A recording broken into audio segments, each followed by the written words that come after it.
Okay, we are back out here trying the Lipless Crank. Lipless Cranks are an interesting lure, probably very versatile. You can fish any depth from the bottom of the lake to the top of the lake. I do have one that's a suspended lipless. It only goes down to 3 feet and then it just stops. How cool is that? And I always do a little twitching, and it causes the lipless crank to dart back and forth a little bit. Makes it look like it's a hurt fish. And good fish like hurt fish. Easy eating.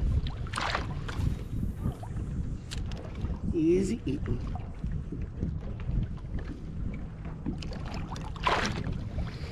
I'm gonna let it sit a little bit, let it run down. Again, you always run at different depths. And again, over here, you could tell by the way they hit whether it's going to be a largemouth or a smallmouth. Largemouth is a jackhammer. Smallmouth bass is a little softer of a hit, a lot softer of a hit. And you'll know how to set the hook. On a largemouth, you want to pull hard because they got big mouths. On smallmouth fish, you set them soft. You just lift your rod and keep your line tight. And keep them in the water.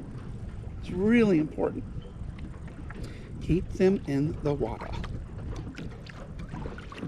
Don't want them to jump, because every time they jump, they create slack, and they can get the hook right out of their mouth. All right, we are using a Lipless Crank Fire Tiger. And normally this one doesn't work, but I just caught a smallmouth on it, so we'll keep using it. That was the first cast with it too, so we'll see. Oh, there was a bite. Lost him. Huh. They want the bright colors today. Nice thing about Lipless Cranks, they run on the bottom. They knock off rocks really good, and that's a good thing about them. They just bounce right off the rocks. This is a good time of year for lipless too. Just starting to feel a change in the season a little bit, just a little bit. We at